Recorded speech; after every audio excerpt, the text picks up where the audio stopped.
Hello guys, आज हम आपको सिखाएंगे कक्षा 10th की एनसीईआरटी मैथ की बुक अध्याय 1 प्रश्नावली 1.2, जिसमें कह रहा है निम्नलिखित संख्याओं को अभाज्य गुणनखंड के रूप में व्यक्त कीजिए। अब आप कह रहे होंगे अभाज्य संख्याएं और अभाज्य गुणनखंड किसे कहते हैं, तो ये अभी हम आपको बताते हैं कि अभाज्य संख्याएं किन्हें कहते हैं।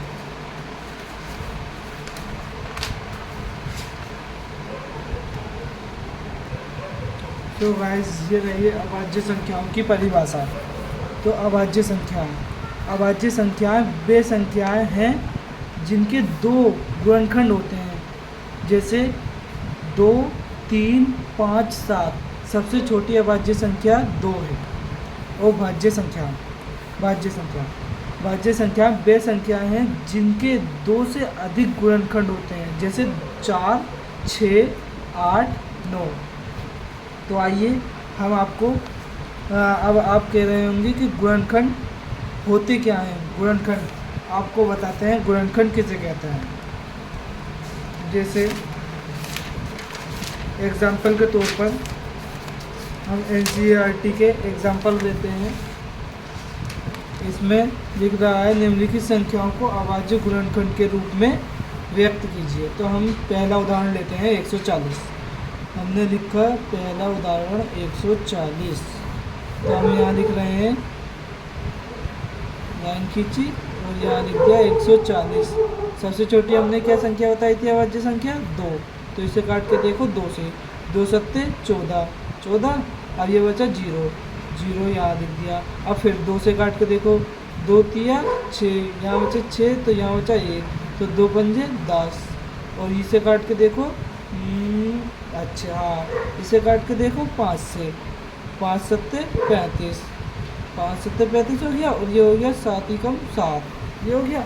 अब हम लिख सकते हैं 140 के अभाज्य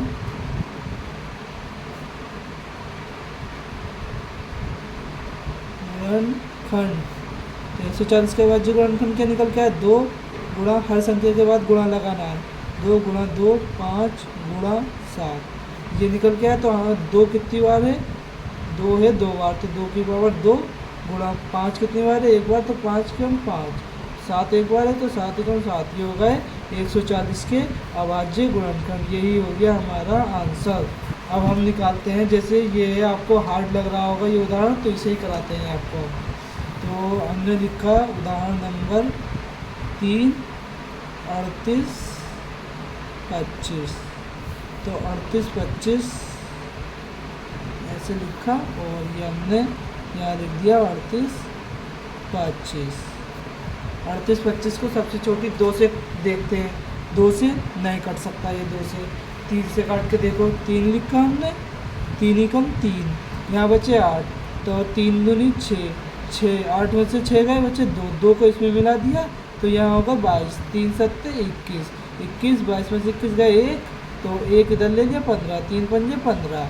अब इसे फिर 3 से काट के देखो, 3 चौक 12 पूरा कर दिया, यहाँ बचे 7, तो 3 दूनी 6, 7 में से 6 का बचे 1 इधर ले लिया 15, 3 पंजे 15, ये होगा 425। अब इसे काट के देखो, 3 से नहीं कट रहा है, अब 4 से नहीं कट रहा।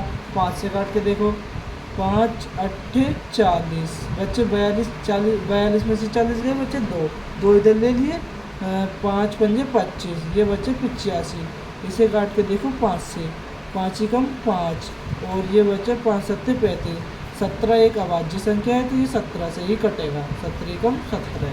तो 38 25 के अभाज्य गुणनखंड। तो 38 25 के अभाज्य गुणनखंड क्या आया हमारे पास? 3 गुणा 3 गुणा 5 गुणा 5 गुणा 17। 3 कितनी बार है? 2 बार, तो 3 की पावर 2। 5 कितनी बार है? 2 बार, तो 5 की पावर 2। 17 कितनी बार है? 1 बार, तो 17 एकम 17। ये हो गए 38 25 के अभाज्य गुणनखंड। यही हमारा वो आंसर। सो गाइज, आपको समझ में आया अभाज्य गुणनखंड किसे कहते हैं? अभाज्य गुणनखंड वे गुणनखंड होते हैं जो किसी संख्याओं को अभाज्य संख्याओं में व्यक्त करते हैं। जैसे ये संख्या है तो ये इन्हें अभाज्य संख्याओं में व्यक्त कर दिया, यही इस संख्या के अभाज्य गुणनखंड होते हैं। सो गाइज आशा है कि आपको ये हेडिंग आपको समझ में आई होगी कि अभाज्य गुणनखंड किसे कहते हैं और अभाज्य संख्या किसे कहते हैं। तो आइए गाइज हम आपको एक और उदाहरण करके दिखाते हैं जो 5वां हो, जो आपको थोड़ा हार्ड लग रहा हो लेकिन ये भी इजी हो जाएगा आपके लिए। अभी करके दिखाते हैं। सो गाइज हमने यहाँ 5वां उदाहरण ले लिया है 74, 29। तो हम 74, 29 को कैसे लिखेंगे? यहाँ लिखेंगे, एक लाइन खींची, यहाँ खींची, 74, 29। 74, 29 लिख दिया। सबसे पहले इसे काट के देखो, दो से तो कटेगा नहीं क्योंकि एंड में 9 आ रहा है। 9 2 के पहाड़े में नहीं आता, 9 के पहाड़े में आता है 3 के, तो 3 से काट के देखो। 3 ही कम 3, 3 दूनी 6, मतलब ये यहाँ 7 में से 6 क्या बचे? बचा 1, तो यहाँ बचे 14। 3 7 21,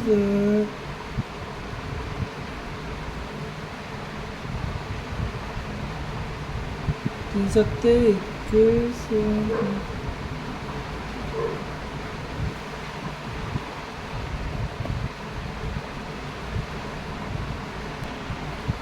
हाँ, तो गाइज हमने काटा 3 दूनी 6, तो यहाँ बचे 1, तो 3 यहाँ बचे 14, 3 दूनी 6, 3 3 9 और 3 चौक 12, और 3 चौक 12, तो 3 चौक 12 आ गया।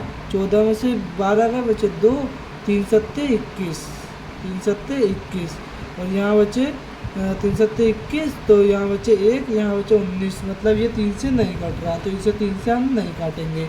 ये भी आप काट के देख लीजिए गाइज कि कौन सी संख्या से कट रहा है। हमने 3 से काटा, ये 3 से नहीं कट रहा।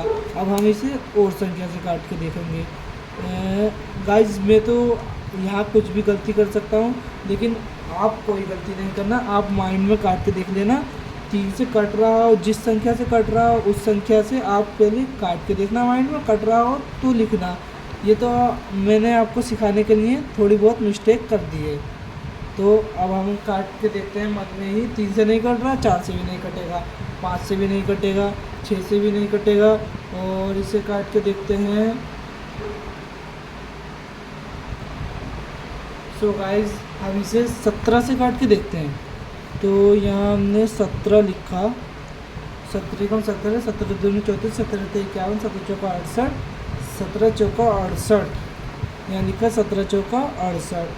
74 में से 68 गए तो बचे 6, तो 6 इधर ले लिया, 62 हो गया। 17 कम 17, 17 दूनी 34, 17 51, 17 51, 51, 62 में से 51 गए, 17 51, तो 62 में से 51 गए तो बचे 11, तो यहाँ होगा 11 और 9 119। 17 कम 17, 17 दूनी 34, 17 51, 17 चौका 68, 17 पंजे 85, 17 102, 17 7 119, 17 7 119, मतलब कट गया।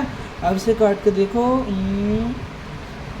इसे काट के देखो 19 से, तो 19 से काट के देखेंगे तो 19 का 19, 19 दूनी 38, ये हो गया 38। यहाँ बचे 5, तो 5, 17 कम 17, 57 हो गए। 19 का 19, 19 दूनी 38, 19 या 57, मतलब ये कट गए 3 से, मतलब 23। अब ये 23 जो आ गई हमारे पास अभाज्य संख्या, तो 23 से 23 ही कटेगा। तो ये थोड़ा डिफ़िकल्ट था, लेकिन गाइज हमने सॉल्व कर चुके हैं। तो 74 29 के अभाज्य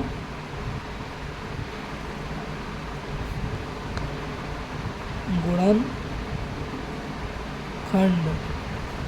कितने थे? 17 गुणा 19 गुणा 23, यही गाइज हमारा आंसर हुआ। सो गाइज आपको समझ में आ गए होंगे कि अभाज्य गुणनखंड किसे कहते हैं। आप अब इजीली इसे सीख सकते हैं। अब ये दूसरी हेडिंग HCF और LCM सीखने के लिए आप हमारी इस वीडियो को लाइक और सब्सक्राइब दोनों कीजिए, जिससे हम आपको दूसरी हेडिंग भी आसानी तरीके से सिखा सकें। आप हमें लाइक और सब्सक्राइब करेंगे तो आपको इस वीडियो का भी नोटिफिकेशन पहुंच जाएगा। Thank you for a nice day. Thank you for a watch.